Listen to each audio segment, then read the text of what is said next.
there are two things you need to focus on. You need to deliver upon the promise, product service, and it's about how you make people feel when they do business with you. And if you excel in those two things, just deliver the promise that you gave to your customers and you make them feel happy or smart or beautiful or anything that is relevant for your product or service, that's what people care about. Helping you create loyal customers and loyal employees, all through the power of simplicity. This is the Simple Brand Podcast, now heard around the world, including Leamington Spa, Warwickshire, England. I'm your host, Matt Wiles, and this week I'm talking with Stephen Van Belleghem. That's right, Stephen Van Belleghem's back. Now, Stephen was on the Simple Brand Podcast all the way back in episode 35, where we discussed his book, The Offer You Can't Refuse. So go check that episode out if you haven't heard it already. This time, we're discussing lessons from Stephen's latest book, A Diamond in the Rough. Over 100 specific tips to build a strong customer culture. Now, Stephen's one of the top customer experience thought leaders in the world. He's helped world-leading companies like Disney, Mastercard, Mercedes, and Salesforce learn how to be more customer-centric. And with his 6 best-selling books and his keynotes, he's helped a lot of small and medium-sized businesses too. Listen, there's a pretty common theme with most brands today. Most brands aspire to deliver exceptional customer experiences, but too many struggle to actually achieve that. Their customer experience execution is usually somewhere between average to pretty low. And all too often, the best customer experience intentions don't really progress beyond just an internal PowerPoint presentation. You know, leaders will high-five each other over a great idea on focusing on customer centricity, but then they forget one major step: teaching and empowering their teams to actually deliver on it.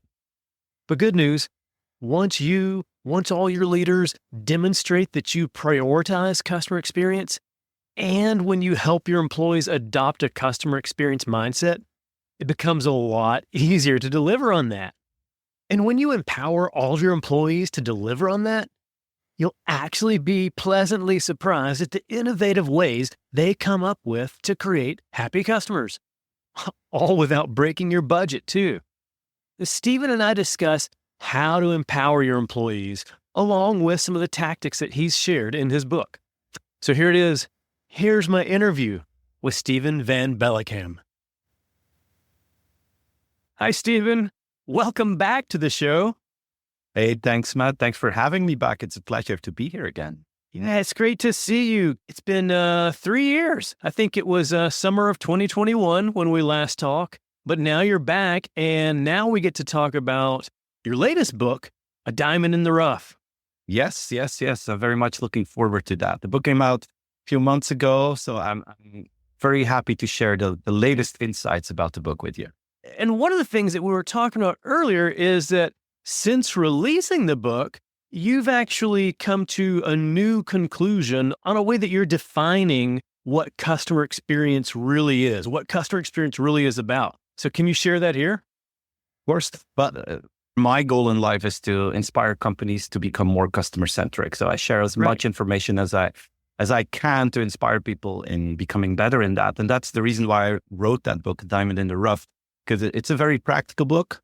It helps everyone to become more customer-centric the day after they read it without additional investments. It's just a state of mind, and with some very simple changes and a different mindset, you can make a difference. But I've learned in the past 12 months that I had to make it even simpler for many organizations. And many people ask me, but Stephen, how can we measure it? And how do we know if we're really customer-centric? So I dove back into my research, and I came up with a very simple model, basically. In my conclusion, there are two things you need to focus on. You need to deliver upon the promise, product service, and it's about how you make people feel when they do business with you. And if you excel in those two things, just deliver the promise that you gave to your customers and you make them feel happy or smart or beautiful or anything that is relevant for your product or service, that's what people care about. And if you do that, you're top-notch in customer experience. Yeah, that's it. Sometimes I hear leaders talk about customer experience and they'll focus on one of those aspects, but not so much the other. They may focus on, we want to make sure our customers feel good, but they don't really think about, we also want to make sure that we're delivering on our promise. And then others simply talk about, if we deliver on our promise, then all is good. But they're not necessarily focusing on how the customer feels. And so you may deliver on the promise and you may think you're delivering on the promise, but you're ignoring how your customers feel about that transaction or how they feel about all the different interactions they have. Yeah, absolutely. They're both as important. One is more linked to the product. The other is more linked to the experience. What I see is that most companies over-focus on the product parts or the service part because it feels like something they have under control. They're working on their product. They're trying to improve it. And all resources are going into that direction, which is great. But then you're missing out on the opportunity to add emotion to it and to add a feeling to it. The other thing, as you mentioned, doesn't really work. I mean, if your product is really, really bad and you send flowers every day to your customers, they're not going to come back. So focus on product is good. The missed opportunity is adding the emotion to it. It's as simple as that. And it sounds very logical, but most companies don't grab that opportunity that is out there. They're both equally important. Exactly. One of the stats that's in there, one of the stats in the book talks about, I think, 80% of CEOs think that their company is customer-centric, but only about 8% of customers actually agree. So why do you think that's the case? It's the big shock for organizations. Everyone is working hard. Every company that I meet, they're working hard. They have great intentions. They have great plans. The problem is in the execution, and they invest so much time in everything and so much energy that they feel that they're doing a good job. But for the customer, the difference is often in the details. It's the tone of voice in an email. It's the body language of an employee in a store. It's when something goes wrong, the sincerity of the apologies and the compensation and how easy it is to get that compensation. It's those details in execution that really makes the difference for a customer. Versus a leadership team of an organization is more strategically involved. They think about the long term. They think about big investments. And that's fine. That is important. But because of that, they miss out on the frictions, on the small things that really define the customer experience. I don't know if you read that story, but there's a company, a beer company in the Netherlands, and they started to lose a lot of their B2B customers, bar owners, who said, we don't want to work with you anymore. Right. So their market share went down. And they came up with this new strategy, didn't work. And the CEO said, we're missing the point here. So he asked all his leaders, in the next 2 weeks, guys, go to bars of ex-customers, have a few beers there, sit at the bar, talk to the owner, tell them who you are, and then ask them, why did you leave us? And 2 weeks later, they all came back, and the insights were surprising. None of the bartenders left because of a major issue. All of them left because of the accumulation of small frustrations. It's in the details and in the execution that you win or lose the customer.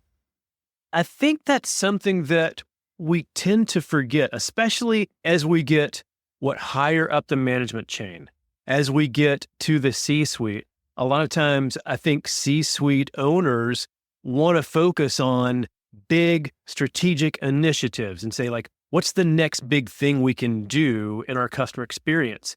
They're either unaware or they're simply ignoring all those tiny little pieces of friction, like you said, those pieces of friction that accumulate. Whereas, I would say maybe frontline employees or employees that are, in middle management or at the professional level all understand and are aware of those little tiny pieces of friction, but just nothing's being done about them. Mm-hmm. Yeah, absolutely. A few weeks ago, I had a flight from New York to Amsterdam. It was delayed with, I think, 5 or 6 hours, but those things happen. Got on the plane, flight went well, landed a little bit later in Amsterdam. I checked my mails and I saw a message from that airline saying, we apologize, which is great. And we have a compensation for you, which is even better. 500 euros or X amount of miles. Push a button. website or the app looked great, pushed the button, and it logged out of the system. So I had to do it all over again. I went back and the compensation was gone and couldn't be retrieved anymore. Everything was fine, all dominoes fell except for the last one. Yeah. And as long as the last domino doesn't fall, the impact is zero for the customer. And in many organizations, they focus on all the different steps that they make and they finished 80% of the project. But for the customer, it's the last 20% that really makes a difference. Yeah. And it is very possible that the team that put that in place high-fived each other thinking, you know what, we did it. We put together this whole sequence. We put together this whole experience and mission accomplished. We did it. Yeah, fully agree. And then, the proof is in going through the process yourself. I always wonder, like a CEO of a big bank or a marketing director of a big bank, if they lose their credit card, how do they get the new one? Do they use the process that you and me go through, or do they call their assistant that has to take care of getting the new card? And as long as you don't go through your own processes, or you ask your mom to go through a process, you never really know what the reaction is. Yeah. So, sometimes some of the best research into your customer experience can be you going through it or having your family members go through it and then complain about it to you. Yeah. Your children are the most terrible feedback givers. I mean, they will burn you to the ground. There's no filter there. So your children are always a good audience to check out a few things. That's it. So when we talk about brands that think they're customer-centric or hope to be customer-centric, but they're not quite getting it, that's kind of the theme of the book, A Diamond in the Rough. So what do you consider as a diamond in the rough? My experience, I've been in this field for more than 20 years. Most companies are diamonds in the rough. They have wonderful intentions. They have wonderful strategies. They give great shows to their employees on the value that they give to customer experience. But still, somehow they get stuck in creating that experience for customers. They stay a diamond in the rough, even though they have the potential to become a beautiful, shiny diamond. And what I've done in the book is looked into my data and my research to figure out what makes the difference between diamonds in the rough and shiny diamonds. And I came back with 4 different topics. The first one is about positivity. Shiny diamonds are positive in everything that they do, in their communication, in their body language, in how they look to the world, how they communicate. The positivity in every detail is a big one. The second one is customer leadership, where leaders in the organization are really serious about customer centricity, where they choose for the customer, even if it's hurting themselves in the short run. Right. That kind of mindset. The third one is what I call effective empathy. You listen, you install fast feedback loops, and you combine that with fast action loops. And they believe in the accumulation of small improvements in a certain rhythm rather than the big bang for customers. And the fourth one is about loyalty, where they don't ask the question, how can we make our customers more loyal to us? But how can we show more loyalty to our customers? Those are the 4 criteria that make the difference between rough diamonds and shiny diamonds. I love those. And especially the one around customer loyalty, because that really helped turn my mind around too with some of the questions that we should be asking. But just to go back a little bit, you talked about the fact that, those that are diamonds in the rough, a lot of them, they're stuck. They're stuck from becoming diamonds. So what are some of the biggest barriers that keep brands stuck? It's usually because they look at things from an internal point of view and they see customers as a means and not as a real goal in life. And very often they don't understand the power of the feeling for the customer. Let me give you a very simple example. Take 2 fashion brands. You have Patagonia and you have Canada Goose. I love them both. They have both wonderful products. They also are both premium fashion brands, right? They're expensive brands. They both have the same promise to customers. They promise you a lifelong guarantee for every product you buy. So it's exactly the same. How does it work at Canada Goose? If there's something wrong with your jacket, you need to take the jacket to one of their stores, then they will fix it for free for you. and then you pick up the jacket, let's say a week or 2 weeks later. How does it work at Patagonia? Of course, you can go to the store if you want to, but they figured out that like 95% of everything that goes wrong with a jacket can be fixed by anyone who can work a little bit with repairing clothes. So you can go to someone in your neighborhood, you let them fix the zipper, for instance, you pay them, you take a picture of your receipt, you email that to Patagonia, and they put the money on your bank account 3 days later. So the difference is it's the same promise, but for me, the closest Canada Goose store is in Paris or Amsterdam, which is a 3-hour drive from where I live. I have to take 2 days off to get the free repair. Versus with Patagonia, I just go to my neighbor, they fix it, and it's done. So Canada Goose made it from their own perspective with great intentions. Patagonia looked at the convenience for the customer and started at that point. And the funny thing is the Patagonia case is even more efficient for the company than the Canada Goose one, because they just have to pay. They don't have to worry about all the logistics. But it's the point of view. It's starting from the customer point of view and then creating the process. That's the difference in execution. Yes, absolutely. And I think to take it even further with Patagonia and both of it as well, but Patagonia, I can't recall the specific wording around their purpose and their promise, but it is for a more sustainable world, a more sustainable environment. And so if you add that filter on to that journey as well, what's the overall experience and journey for return? And how can we make that more sustainable? How can we make sure that applies to our purpose? Well, if you just keep the repairs local and don't have it where somebody has to drive or has to ship something out, and then all the carbon footprint of that going back and forth, that adds to it as well. Yeah, you're absolutely right. I didn't think of it in that combination, but that's fantastic. You're absolutely right. And I love that. So, and you're right. To me, like that speaks to it from having that mindset of looking at the experience from the customer's perspective and not from the corporate perspective, not from the brand's perspective. So even the customer's perspective, because a lot of Patagonia's customers are also sustainably focused. And so I can see how some of those customers would start to think and start to question, if I'm having to ship this back and forth, like what's the carbon footprint of doing that? Yeah. So to help ease their perspective as well. Yeah. I saw in a Patagonia store last month somewhere, I think it was in Canada, a sign that said, we're not in the fashion business. And then underneath it was their whole purpose that they wanted to make their contribution to sustainability and the planet. Yeah.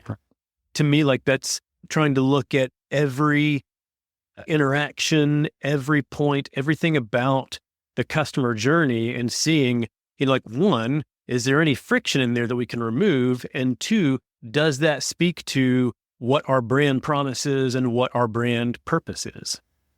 Yeah, exactly. And then it all fits together, which makes it super credible for a customer. And then if you think back to the two criteria that we started with, do you deliver upon the promise and how do you make people feel? You absolutely deliver upon the promise and you make people feel like they also contribute to a more sustainable world. They're part of that project.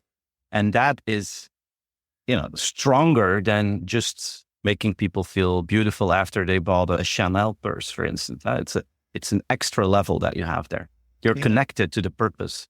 Yeah. And going back to what we talked about earlier about what customer experience really is about and having that focus on the customer feeling side, I had a conversation with somebody recently, another CX expert, Scott Wozniak, and he opened my mind to something new about, yes, focus on the customer feeling, but also, in addition to that, focus on how does the customer feel about themselves when they're interacting with you. I don't think I don't think that has to be within that simple definition that you have. But when we talk about this experience with Patagonia returns, to me, that speaks about how the customers can feel about themselves and that knowing, oh, you know what? Like I was able to get this repaired, get this fixed without having to have any damage to the environment in the process. Yes. Yeah, I agree. That's a great description. Well, and then along the lines with customer feelings, one of the things that I definitely want to talk about is customer empathy. And a lot of people like to talk about empathy. And we throw the term empathy around quite a bit, but it's usually pretty vague when we talk about it. So I think you did a pretty good job in your book of like really defining what it means to have effective empathy. So how can we make sure that we have effective empathy in our customer experience? I learned about this, or I was inspired by this whole concept when I was working with the team of Atlantis de Palm, which is an iconic hotel in Dubai. It was basically when I was there as a guest. I was there on New Year's Eve during COVID. I guess it was 2021.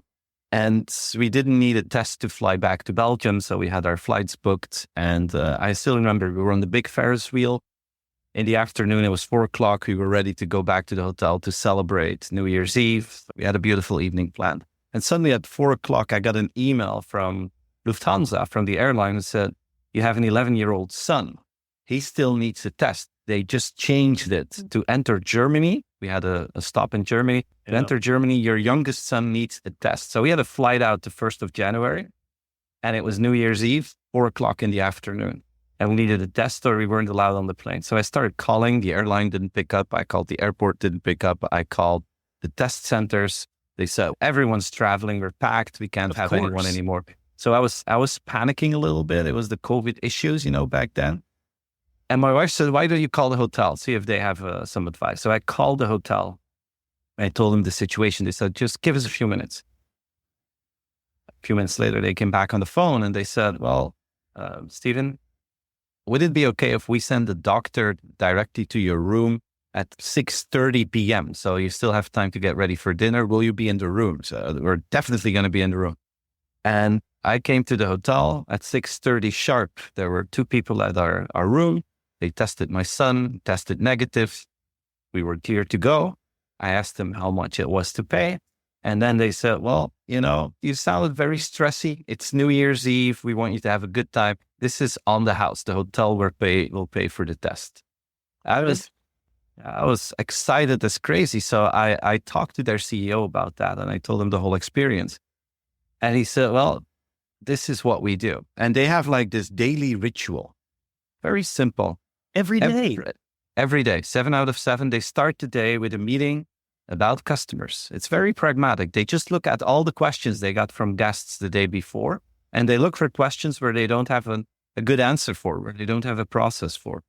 And if that question, in their opinion, could also be valuable for future guests, then that same day, they will install a process to solve that.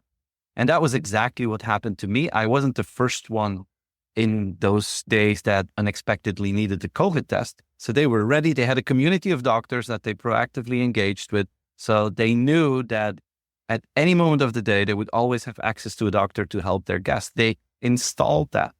If they have to do it, on the spot, it probably wouldn't have worked. And then I thought that this is it. This is effective empathy. You create this very simple, fast feedback loop. You look at the questions that come in, and then you add a fast action loop to that, where you say, okay, this is something we can work with. This is going to be valuable for future clients. Let's create something that actually helps them out. And that combination is very good.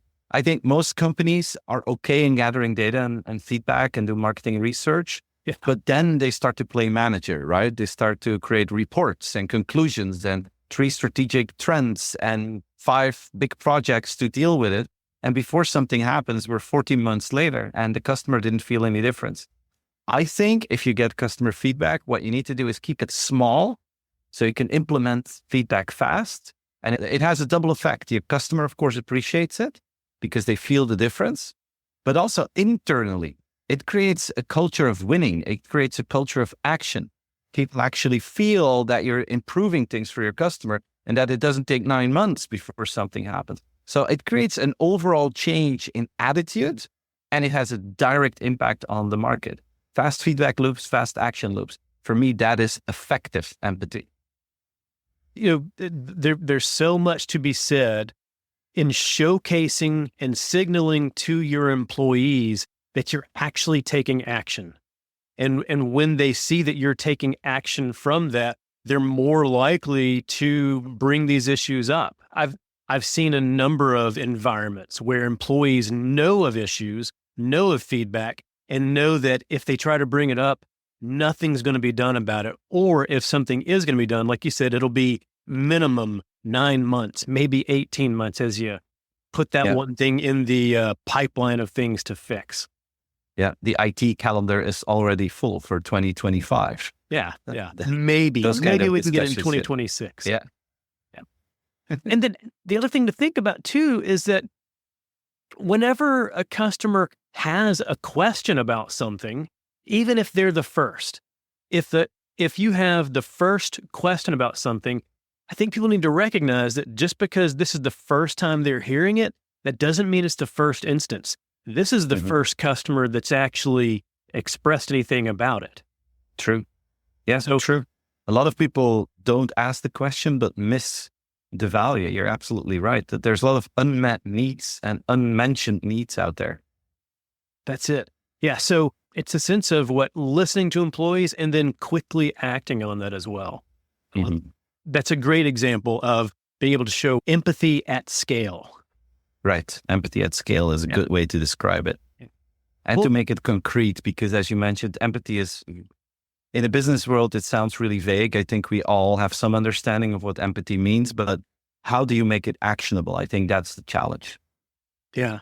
And then again, if it's a series of small actions that you're taking, it is very likely that customers are going to notice those improvements. They're going to start to see, hey, here's a whole series of micro improvements, little improvements in the customer experience. And while they're all little, I can see them happening. And so that makes me think that the brand actually does care about customers and actually does care about continuously, regularly improving experience. Yeah, absolutely. The whole friction hunting mindset doesn't work if you fix one friction a year. It's exactly like you say, you need a rhythm that you can actually showcase how serious you are about it. And it's the accumulation of 50 small things that has the big impact. Yeah, that can do it. I want to make sure we talk about customer loyalty as well, because this really helped change my mind around it too. Talking about the fact that it's not asking the question about how can we make our customers more loyal, but how can we be more loyal to our customers? So talk to me about that approach. If you think about how we're dealing with loyalty, then it is a very transactional thing.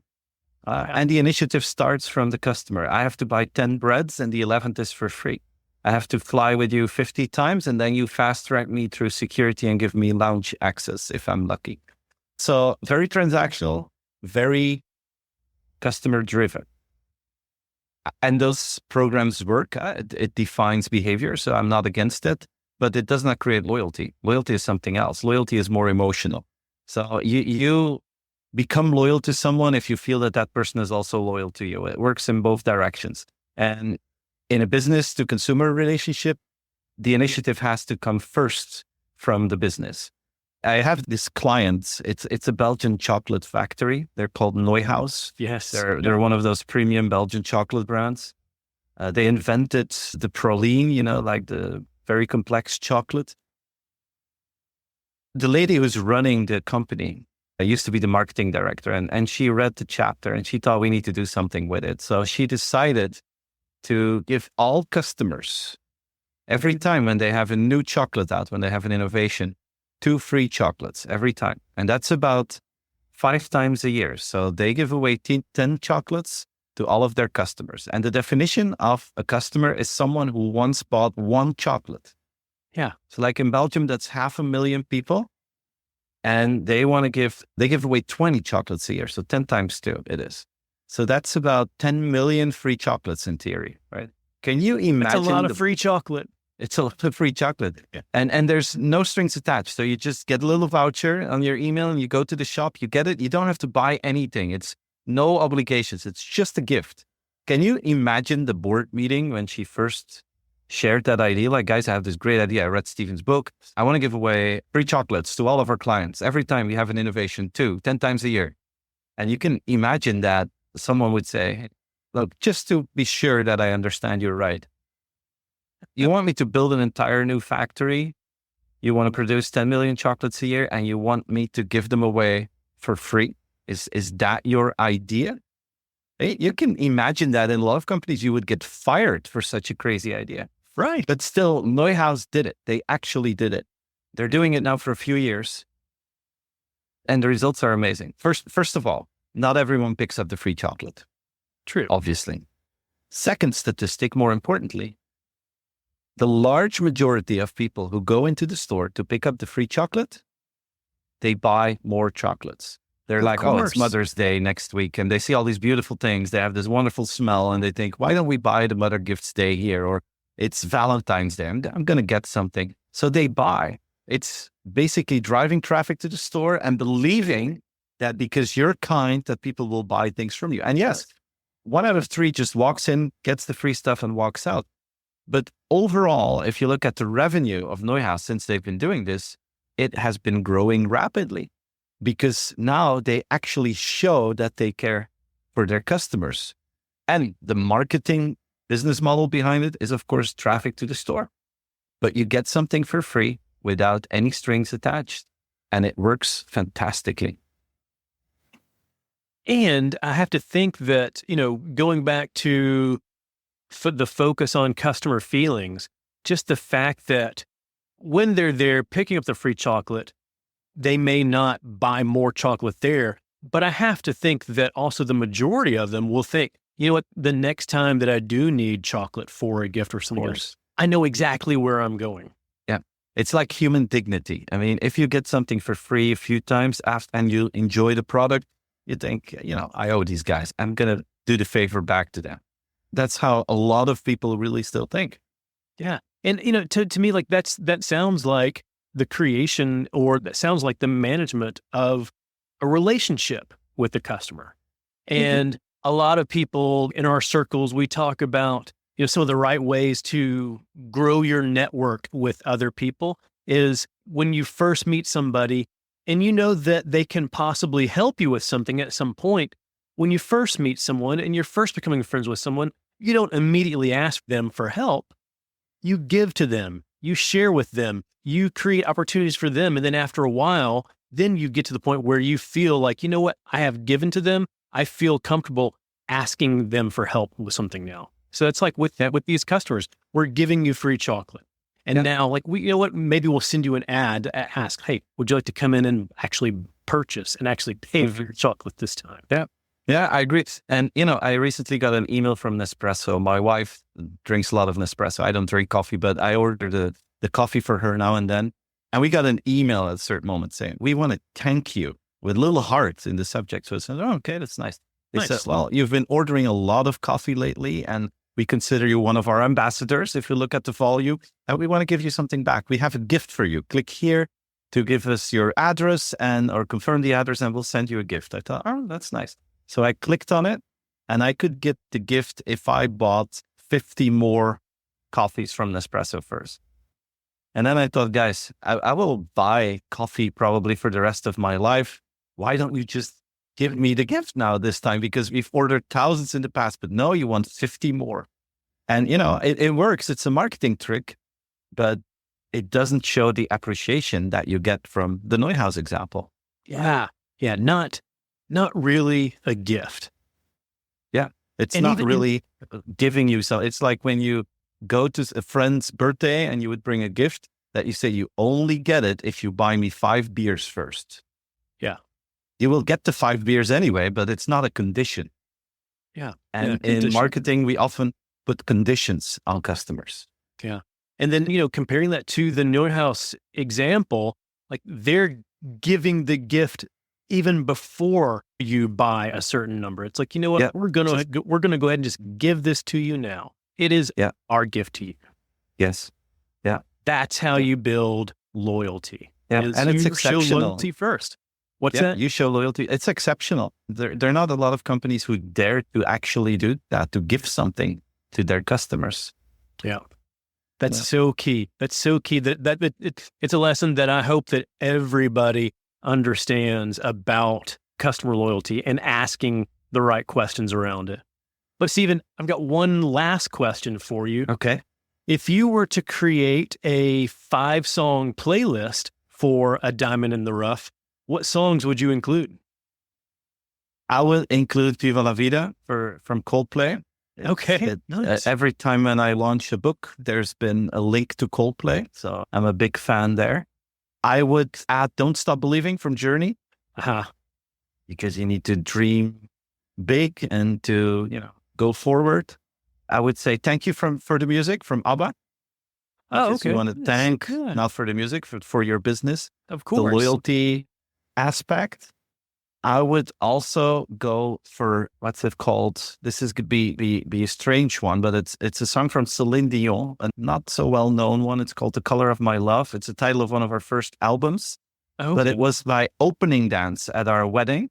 Oh, and my wife and nice. me, we work together on my book, so she helps me a lot with it. And that's our romantic song that we add to that. And then the last one that I would add is California Dreaming. Okay. Because I had the pleasure to spend a lot of my teenage summers with my aunt and uncle in California, in Silicon Valley, San Francisco. Right. Went to school there.